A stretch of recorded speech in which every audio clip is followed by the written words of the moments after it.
నమస్తే అండి. ఇప్పుడు మనం చూస్తున్నది ఈస్ట్ ఫేసింగ్తో ఉన్న 2 BHK గ్రూప్ హౌస్ అండి. కార్ పార్కింగ్ ఉంటుంది. సెకండ్ ఫ్లోర్ వస్తుంది. ఇది ఇంటి ముందు కూడా చాలా వరకు ఎక్కువ బాల్కనీ మోడల్లో విడిచిపెట్టారు. వెడల్పు మనకి 3 అడుగులు ప్లస్ వచ్చింది. పొడవు అయితే చాలా వచ్చింది. తక్కువ బడ్జెట్లో చాలా పెద్ద హౌస్ అయితే మనకి ఇక్కడ అందుబాటులోకి వచ్చింది. రైట్ సైడ్ కూడా మనకి హాల్ అంత స్పేస్ ఉందండి. నార్త్ ఈస్ట్లో అయితే పూజ కోసం చిన్న బాక్స్ మోడల్ యూజ్ చేస్తున్నారు. వెంటిలేషన్ కూడా చక్కగా ఇచ్చారు. లెఫ్ట్ సైడ్ కూడా మనకి ఆల్మోస్ట్గా ఇంకొక పెద్ద హాల్ అంత స్పేస్ అయితే కనిపిస్తుందండి. డబుల్ హాల్ సైజ్ అని చెప్పొచ్చండి.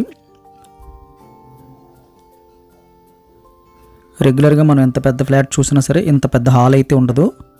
ఒక 1500 SFT ఫ్లాట్కి ఎంత ఉంటుందో దానికన్నా ప్లస్సే వచ్చింది. లక్కీకి ఇది రోడ్డు వైపు మనకి బిగ్ సైజులో బాల్కనీ వచ్చిందండి.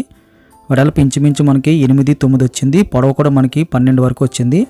చాలా పెద్ద బాల్కనీ, 6x6 దివానా 2 వేసేయచ్చు. అక్కడ అంత పెద్ద బాల్కనీ రోడ్ వైపు మేజర్ ప్లస్ పాయింట్ అని చెప్పొచ్చు. ఇది సెకండ్ బెడ్రూమ్ అండి. సెకండ్ బెడ్రూమ్ సైజు కూడా లార్జ్ స్కేల్కి ప్లస్ ఉందని చెప్పొచ్చు. 6x6 ఉందండి. అయినా సరే మనకి ఇంకొక 6x6 పడుతుంది అన్నట్టుగా స్పేస్ అయితే కనిపిస్తుంది. మంచి వెంటిలేషన్ అయితే పాస్ అవుతుంది. ఇది సెకండ్ ఫ్లోర్ కాబట్టి. ఈ చివరిలో అటాచ్డ్ బాత్రూమ్ వచ్చింది. అటాచ్డ్ బాత్రూమ్ సైజు కూడా మనకి లార్జ్ స్కేల్లో కనిపిస్తుంది. వాషింగ్ మెషిన్ కూడా పెట్టి యూజ్ చేసుకుంటున్నారు.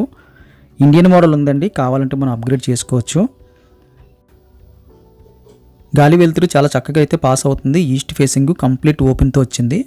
2 వైపులు ఓపెన్ వచ్చింది. ఇది మాస్టర్ బెడ్రూమ్ అండి. ఈ బెడ్రూమ్ కూడా మనకు సెకండ్ బెడ్రూమ్ కన్నా పెద్ద సైజ్ వచ్చింది. బిల్డింగ్ క్వాలిటీ అయితే బాగుందండి. రోడ్డు మీద ఉంటుంది బిల్డింగు. 30 feet రోడ్డు ఉంటుంది. కార్ పార్కింగ్ ఉంటుంది. ఇదంతా మనకి కబోర్డ్ వర్క్ అయితే చేసుకోవడానికి సెల్ఫ్లు ఉన్నాయి. ఈ చివరిలో మనకి అటాచ్డ్ బాత్రూమ్ వచ్చింది. ఇందులో అయితే వెస్ట్రన్ మోడల్ యూజ్ చేస్తున్నారు. 2 బెడ్రూమ్స్ కూడా అటాచ్డ్ వచ్చిందండి. ఒకటి ఇండియన్ ఉంది, ఒకటి వెస్ట్రన్ ఉంది. ఒక 1300 SFT ఫ్లాట్ తీసుకుంటే ప్రజెంటు ఎంతైతే స్పేస్ మనకు అప్ చెప్తారో అంత స్పేసెస్కి అయితే మనకి ఇది అనిపించింది. ఈ వాల్కి కూడా కొద్దిగా సెల్ఫ్లు అయితే ఉన్నాయండి. ఇది కిచెన్ అండి. కిచెన్ కూడా హైలైట్ అని చెప్పొచ్చు. ఎల్ షేప్లో స్టవ్ బాల్ వచ్చింది. ఆపోజిట్లో ఎక్కువ సెల్ఫ్లు వచ్చాయి. మధ్యలో స్పేస్ కూడా మనకి చాలా ఎక్కువ స్పేస్ వచ్చింది. ఒక 8x6 అంత స్పేస్ అయితే మధ్యలో ఉంది.